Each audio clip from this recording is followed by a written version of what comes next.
Humano Derecho Radio Estación presenta. El auténtico pensar, como el vivir, es tarea que se aprende. Quien aprende debe dialogar con aquellos que han pensado previamente, recorrer sus itinerarios, seguir sus rutas y estelas, consultar sus bitácoras. Solo así se podrá llegar a conocidos y seguros puertos. Desde aquí, si decide arriesgarse, debe iniciar sus propias travesías, explorando lo desconocido, sin otra cartografía que la aprendida disciplina del pensar. Yelisa Rivero y Alfredo Boyota les damos la bienvenida a estas travesías del pensar, que realizamos todas las semanas desde Humano Derecho Radio Estación, con el auspicio de la Fundación Filosofía en la Ciudad. Recordamos que el texto que nos identifica y resume el objetivo de estas travesías lo hemos tomado del extinto Dr. Ernesto Maíz Vallenilla, a quien le agradecemos que nos haya permitido usar el título de uno de sus libros, editado por Monte Ávila, como nombre de nuestro programa. El doctor Ernesto Maíz Vallenilla, fundador de la Universidad Simón Bolívar, es reconocido internacionalmente como el filósofo venezolano más destacado del siglo XX. Parece obvio decir que el quehacer de los filósofos se desarrolla teniendo como instrumento el lenguaje. Pensar, decir, leer y escribir son las tareas centrales de un filósofo, que también son exigencias que se le imponen a la audiencia para que pueda recibir sus propuestas. Ciertamente. Y así como nadie puede apreciar las bondades de un automóvil si no sabe conducirlo, ni lo puede comparar con otros, tampoco se puede apreciar la valía de los aportes de un filósofo si no puede entender lo que dice porque el manejo del idioma es deficiente y no se esté acostumbrado a reflexionar para poder comparar sus propuestas con las de otros pensadores. Claro que hemos de reconocer que en nuestro tiempo, para muchos son más importantes los carros que la palabra, aunque el pensar y la palabra sean lo que nos diferencia de los animales. Y como decimos en el texto que nos identifica, el pensar, como el vivir, es tarea que se aprende. Y quien aprende debe dialogar con aquellos que han pensado previamente. Y para esto debemos usar el lenguaje. En el siglo XX, varias corrientes de pensamiento se ocuparon del lenguaje, y una importante de ellas fue la que se dio en llamar filosofía del lenguaje ordinario, entre cuyas figuras más destacadas se inscribe el nombre de John Longshore Austin, nacido en 1911 y fallecido en 1960, que estudió, enseñó en la Universidad de Oxford, donde ocupó la cátedra de filosofía moral desde 1952 hasta su muerte. Pero antes de avanzar, ¿qué es el lenguaje ordinario? ¿Decir groserías? No, por supuesto. El lenguaje ordinario es el que aprendemos y que utilizamos habitualmente para comunicarnos. También se llama lenguaje común o lenguaje corriente. Por ordinario se quiere decir habitual, frecuente, aunque también poco elaborado o refinado. Son los lenguajes históricos, los que se han desarrollado a lo largo de siglos y que la gente habla. ¿Y cómo este lenguaje es tema de la filosofía?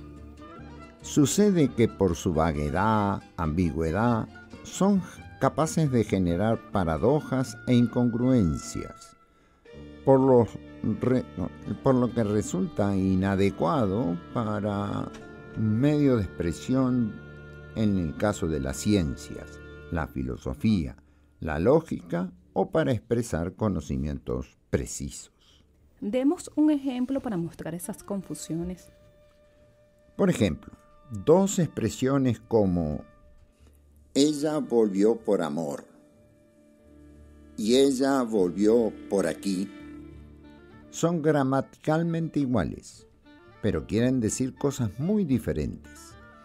Estas analogías gramaticales que impiden, como en este caso, distinguir entre una proposición descriptiva y una proposición metafísica, generan incoherencias, contradicciones, antinomias y también chistes.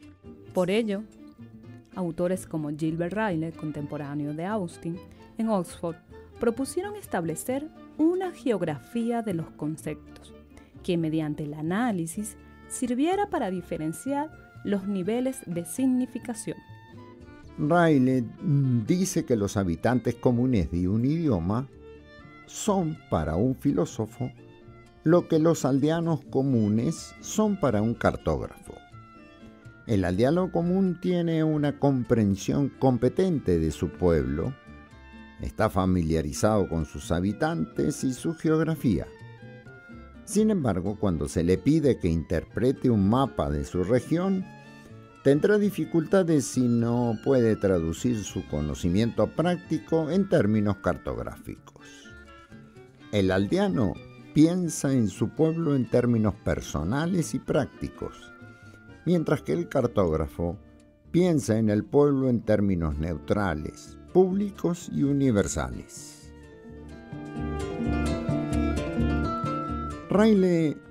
A Ryle se le considera como uno de los miembros más destacados de la llamada escuela analítica, para quien la resolución de los problemas tradicionales de la filosofía, metafísica, ética, epistemología, pasa por el análisis lógico del lenguaje involucrado en la formulación de dichas cuestiones. Por eso Ryle, fuerte opositor a Descartes, sostenía que el francés había ocasionado confusión al proponer al ser humano como formado por un cuerpo y un alma, cuando esto no era sino proponer un fantasma dentro de una máquina. En cambio, Austin recoge la idea de la multiplicidad de usos con que el lenguaje puede ser utilizado e intenta llevar a cabo una investigación sistemática de dicha multiplicidad. Así, se enfrenta a quienes sostienen que el uso fundamental y corriente del lenguaje es hacer afirmaciones o descripciones, y a esto lo llama falacia descriptiva. Estudioso de las lenguas clásicas, para los interesados en las películas de James Bond y parecidas, durante la Segunda Guerra Mundial, Austin integró el MI6, el famoso Servicio de Inteligencia Británico. Al finalizar la guerra, ocupó una plaza en Oxford, especializándose en la rama de filosofía del lenguaje, que fundamentalmente trata el modo en que las palabras son utilizadas para aclarar significados.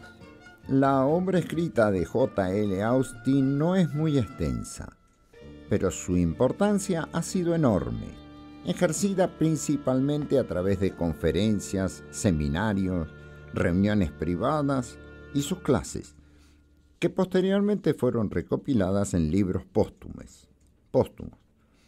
Quizá una de las más famosas es la serie de conferencias dictadas en Harvard en 1955 en la serie William James Lectures, recopiladas por Omrso, que en castellano han sido publicadas por Editorial Paidós con el nombre de Cómo hacer cosas con palabras. Podemos dedicar la travesía de hoy a presentar algunas de las ideas de Austin y de la filosofía del lenguaje ordinario.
Trío de Rodolfo Mederos en el tango Sur de Aníbal Troilo. Cuando decimos que un filósofo pone énfasis en el lenguaje ordinario, podemos querer decir varias cosas, cada una de las cuales ha dado lugar a diferentes corrientes de investigación. La primera es que, para tratar los problemas filosóficos, cualesquiera que fueran, se debe usar un lenguaje llano, simple, claro, lo que no es sinónimo de un lenguaje reducido o pobre, sino evitando apelar a la jerga especializada que toda profesión desarrolla. Aunque a veces el pensador se ve forzado a emplear términos poco frecuentes o novedosos para expresar sus ideas. En esto la filosofía no se diferencia de otras ramas del saber como las ciencias, pero no debe abusar. Para una segunda corriente, la mayoría de los problemas filosóficos son pseudoproblemas porque surgen de los abusos cometidos con el lenguaje cuando se lo usa fuera de contexto. La tarea del filósofo sería realizar una especie de terapia para curar a los otros filósofos de esta enfermedad profesional derivada de sacar al lenguaje de vacaciones, es decir, sacarlo de sus usos habituales y transformarlo en motor generador de dificultades.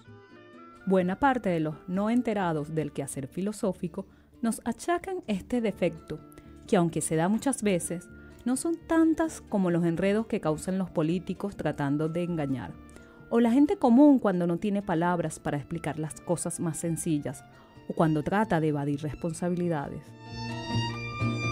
Una tercera alternativa es que la tarea filosófica consiste en aclarar los conceptos ordinarios que se incluyen en el lenguaje común. Es decir, tomar esos conceptos y librarlos de las vaguedades, ambigüedades y variaciones según el contexto y poner en claro el aparato conceptual presupuesto, pero no explícito, en el uso ordinario de las palabras. Para una cuarta, el lenguaje ordinario recoge la experiencia secular de la humanidad y su estudio permite distinguir los principales problemas filosóficos a los que vale la pena dedicarse. Aunque con esto no se asegura la solución, la investigación del lenguaje ordinario es el punto de partida para poner al descubierto los verdaderos problemas. El solo enunciado de estas posibilidades nos dice que las deficiencias de nuestro sistema educativo, en todos sus niveles, que tan poca importancia le da al lenguaje. Ni hablar del lenguaje de nuestros estudiantes de bachillerato.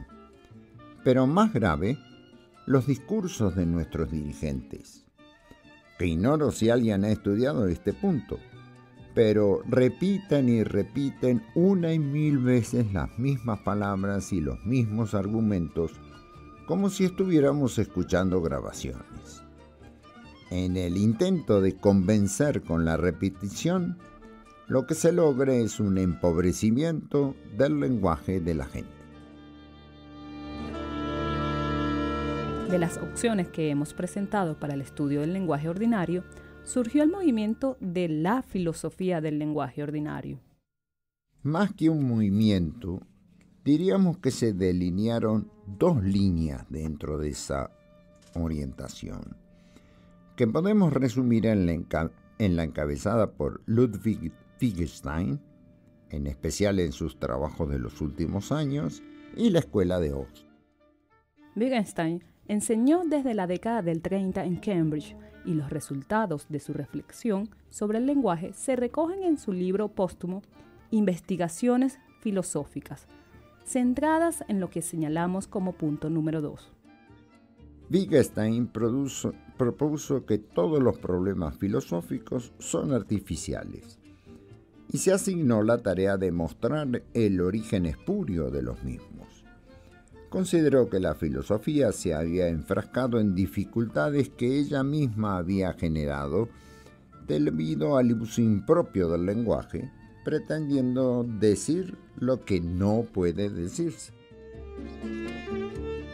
La otra corriente, la de Oxford, consideró en cambio que la tarea filosófica se debe centrar más en la tercera y cuarta opción, es decir, aclarar los conceptos y el uso del lenguaje ordinario, buscando descubrir en él la cosecha secular que ha hecho la humanidad para resolver los problemas prácticos de la vida. Es interesante destacar, de paso, que la escuela de Cambridge siempre tuvo una fuerte influencia platónica, mientras que el interés de los filósofos de Oxford por el lenguaje ordinario tiene una raíz aristotélica. En este sentido, se orientaron los estudios de Cook-Wilson a finales del siglo XIX, destacando que nunca podemos desatender el uso común y corriente del lenguaje en la dilucidación de los conceptos, al que siguió Pritchard, quien a su vez fue el tutor de Austin, señalando una línea de investigación de 3 generaciones de pensadores, algo casi imposible de alcanzar entre nosotros y el permanente afán por lo nuevo y la moda. Aunque muchas veces lo nuevo sea algo viejo y superado, pero que ignoramos. Y con nuestro progresivo aislamiento del mundo, ya ni sepamos lo que está de moda. Este fue el ambiente en que se formó Austin, a lo que debemos agregar sus profundos estudios de Gottfried Leibniz, el filósofo alemán del siglo XVII, de renovada influencia en todo el siglo XX, que también se ocupó del lenguaje, y del inglés John Stuart Mill, del siglo XIX.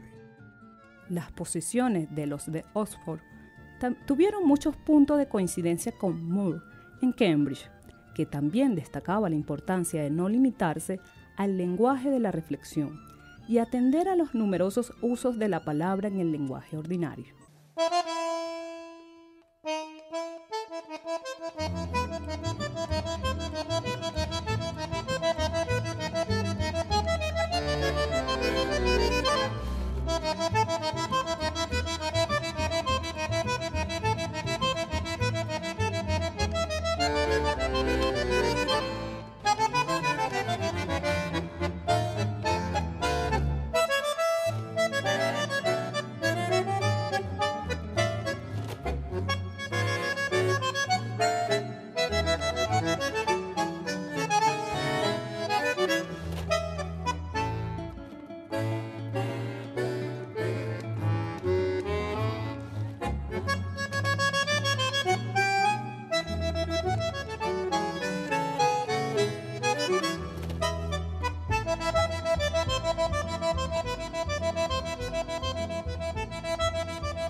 Escuchamos Milonga de mis amores, de Pedro Lawrence, interpretada por el trío de Rodolfo Mederos.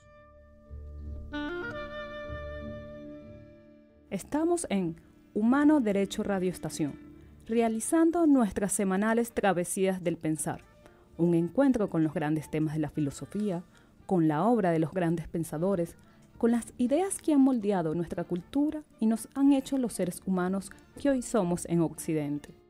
Nos gustaría tener sus comentarios, sus preguntas, sus sugerencias, así como sus contribuciones para el sostenimiento de nuestro programa, para lo que puede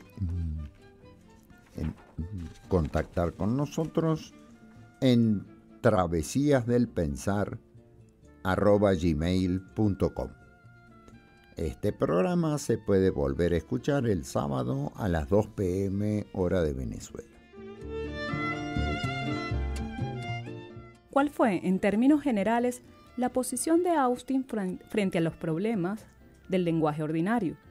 ¿Cuál fue su perspectiva frente a los problemas filosóficos? ¿Qué propuestas formuló y cómo se diferencian de otros filósofos del lenguaje ordinario? Digamos que para responder a estas preguntas no solo hay que atender a lo que Austin dijo, sino también a lo que hizo, es decir, a la manera en que trató los problemas filosóficos particulares a los que se enfrentó. En esto se aprende mucho de lo que Austin proponía. Es decir, atendiendo a cómo ponía en prácticas sus ideas. Según Stuart Hampshire, hay dos opciones frente al lenguaje ordinario. La llamada tesis fuerte, que sostiene que el lenguaje ordinario es sacrosanto y está bien como está, y la tesis débil, que sostiene que el lenguaje ordinario es punto de partida de toda indagación, pero no es la palabra final. ¿En cuál de ellas se inscribe Austin? Por supuesto que mucho se discute al respecto, pero diría, siguiendo al filósofo argentino Eduardo Rabossi, que Austin es un defensor de la tesis débil, que considera el lenguaje ordinario como punto de partida de la indagación filosófica, porque en él se recogen las principales distinciones que los hombres han creído conveniente trazar y todas las conexiones que se han creído conveniente establecer durante el transcurso de muchas generaciones. No cabe duda de que es probable que tales distinciones y conexiones que han pasado el prolongado test de la supervivencia sean más ricas y más sensatas y más sutiles que las que cualquiera de nosotros podamos concebir en un sillón de trabajo, al menos en cuestiones comunes y razonablemente prácticas. Pero que sea punto de partida no quiere decir que necesariamente sea el punto de llegada. Dicho en otras palabras, las palabras que usamos a diario son como herramientas que hemos elaborado durante cientos de años, de las que nos valemos para realizar múltiples tareas, comunicarnos, enamorarnos, plantear problemas, resolvernos, transmitir nuestras experiencias a las siguientes generaciones. Pero debemos tratar de usar herramientas limpias, en las mejores condiciones, si aspiramos a que esas tareas se desarrollen con éxito, y evitemos así las trampas que el lenguaje mismo nos puede hacer caer. ¿Cómo podemos resumir las propuestas de nuestro filósofo John Austin? Lo hacemos con un esquema de 4 puntos. El primero, las distinciones nítidas o borrosas que encontramos en el lenguaje ordinario tienen una razón de ser que pueden y deben aclararse. Esta bien pudiera ser una herencia del principio de razón suficiente de Leibniz, que dice que para todo hay una razón por la que es o no es. Segundo, el lenguaje ordinario es punto de partida de todas las distinciones lingüísticas y conceptuales que podamos hacer, y a él deben referirse lo que hagamos con lenguajes más elaborados. Tercero, el lenguaje ordinario puede y debe ser mejorado y complementado según el interés que nos mueve. Finalmente, si bien el estudio del lenguaje puede ser considerado un fin en sí mismo, interesa señalar que las palabras son símbolos de otras realidades a las que nos referimos con esas palabras. Dice Austin, estamos empleando una conciencia agudizada de las palabras para agudizar la conciencia que tenemos de los fenómenos, aunque ellas no sean el árbitro definitivo de estos últimos. De forma que Austin no desprecia el lenguaje técnico, solo que insiste que el lenguaje ordinario es punto de partida necesario y lo que viene después es un problema distinto.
Escuchamos Mi Buenos Aires querido de Gardel y Lepera por Daniel Barenboim, Rodolfo Mederos y Héctor Console. Pero este hincapié en el lenguaje no hace que este sea un problema de gramáticos o lingüísticos.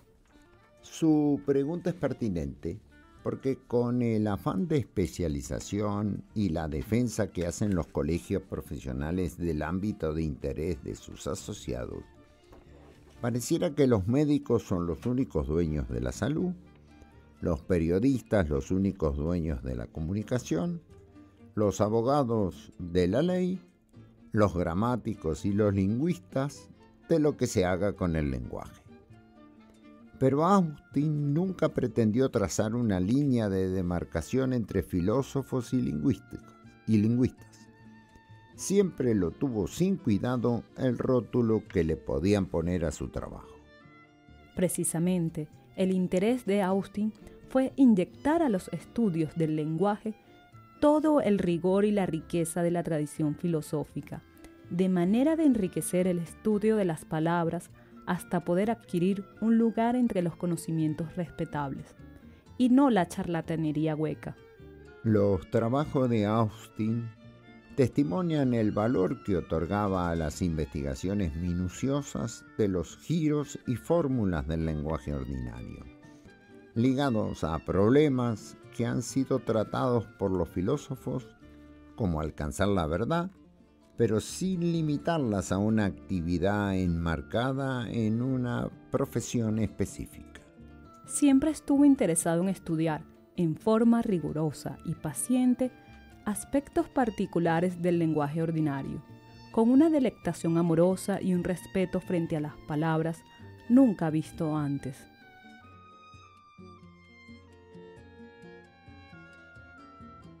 ¿Qué frutos produjo la obra de Austin? Por razones de tiempo no podemos ofrecer aquí la importante diferencia que representó Austin frente a las propuestas de Wittgenstein, cuya posición hemos mencionado y que abrieron vías alternativas para la indagación filosófica del lenguaje en el siglo XX. A pesar de los escasos escritos que dejó, su influencia es inmensa en muchos sentidos. Así, por ejemplo, ya nadie puede hablar de la significación del verbo conocer sin atender el análisis que hizo Austin de este verbo, que enriqueció radicalmente la significación que le damos. En forma similar, tampoco se puede hablar ya de la percepción sensorial sin considerar el vapuleo que hizo Austin de esta expresión, o el estudio de lo que se quiere decir con palabras como excusa, enunciado hipotético o verdad. Asimismo, introdujo una novedad cuando se refirió a expresiones realizativas. ¿A qué se refiere con eso? Se refiere al título con que se recopilan sus conferencias de Harvard, que hemos mencionado antes: Cómo hacer cosas con palabras. Cuando dice hacer cosas con palabras, ¿se refiere a que alguien haga cosas cuando se le dice que las haga? No. Austin puso en evidencia que hacemos cosas con palabras, porque estima que el habla es una verdadera acción que tiene efectos, lo que llama actos de habla. ¿Podemos dar un ejemplo? El ejemplo clásico es el juez, que en una situación especial, cuando se reúnen ciertas condiciones, declara a una pareja marido y mujer. Es la palabra del juez la que cambia nuestro estatus en la sociedad, que hasta aparece en nuestros documentos, y también nuestras obligaciones, nuestros derechos y hasta la disponibilidad de nuestros bienes. Estos cambios los hacen las palabras del juez, no otra cosa. Algo similar a lo que sucede cuando recibimos el título universitario, porque es necesario aprobar todas las materias para ser médico o abogado, pero no es suficiente, porque es la palabra del rector que nos hace el juramento para ser médico o abogado.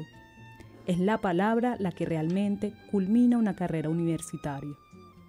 De la misma manera para los católicos, es la palabra del sacerdote la que borra los pecados y no basta con confesarlos, o la que admite a un nuevo miembro en la familia cristiana con el bautismo, o la que consagra la hostia transformando el pan en el cuerpo de Cristo.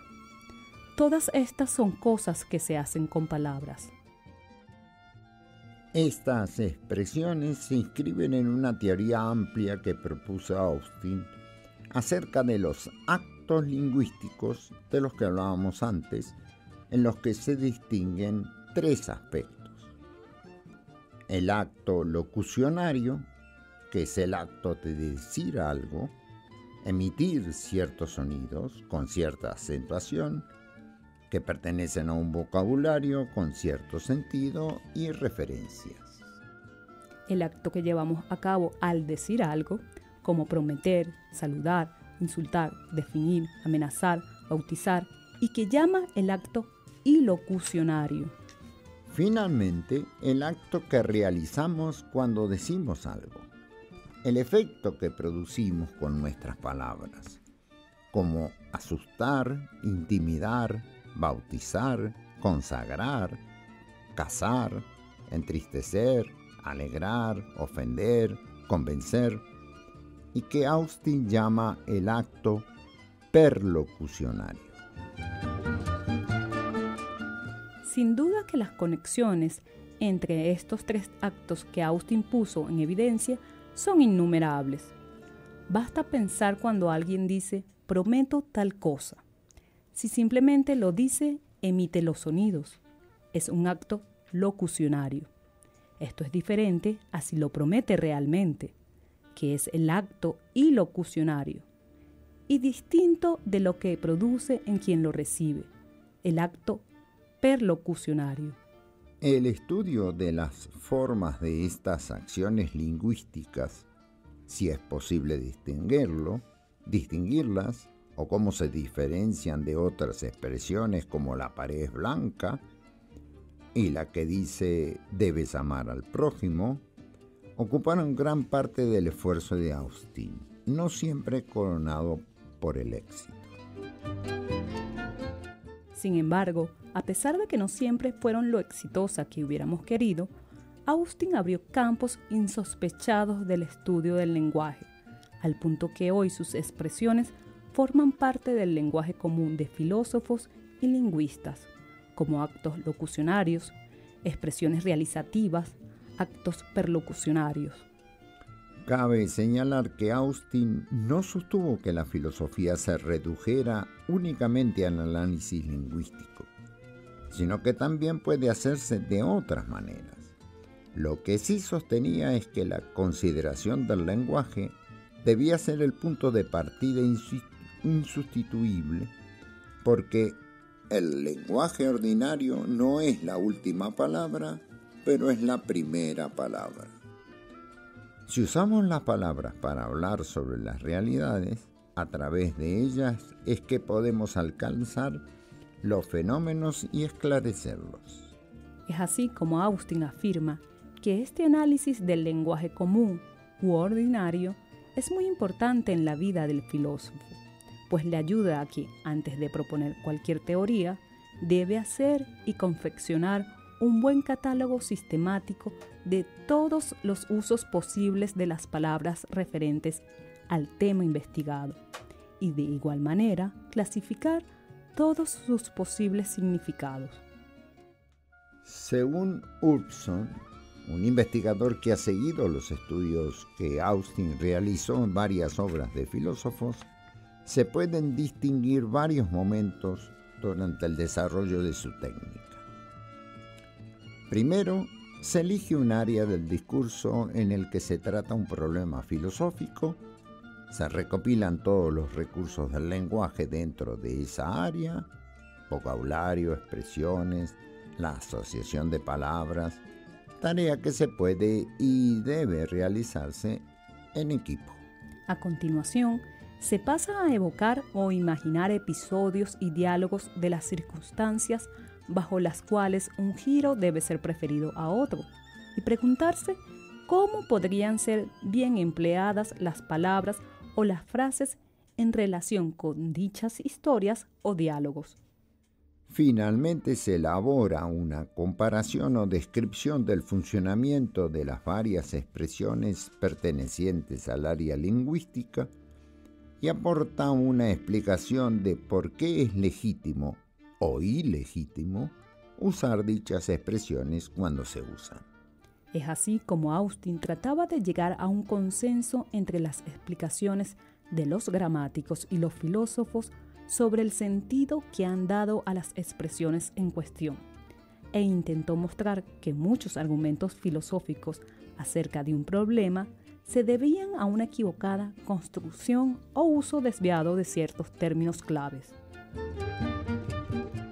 Para concluir, digamos que Austin fue también un antecedente y modelo para nuestras modestas travesías, porque personalmente presentó estos temas a lo largo de un famoso programa radial difundido por la BBC de Londres en 1956.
Escuchamos desde el alma el vals de Rosita Melo y Homero Mansi, interpretado por Colacho Brizuela y Rodolfo Mederos. Realizamos Travesías del Pensar desde Humano Derecho Radio Estación, todos los jueves a las 8 p.m. de la noche. Nuestra cortina musical es el merengue aguinaldoso de David Carpio, que interpreta al grupo Arcano.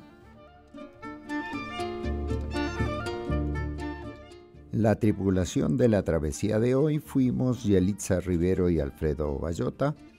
La hoja de ruta la diseñó Alfredo Bayota. El piloto de la nave fue Loíza Urbina y fue una presentación de la Fundación Filosofía en la Ciudad. Este programa se emite los jueves a las 11 a.m. y a las 8 p.m. y los sábados a las 2 p.m. hora venezolana. Con gusto recibiremos sus comentarios y sus sugerencias en travesíasdelpensar@gmail.com, así como su oferta de colaboración para el sostenimiento del programa. Que tengamos una buena semana.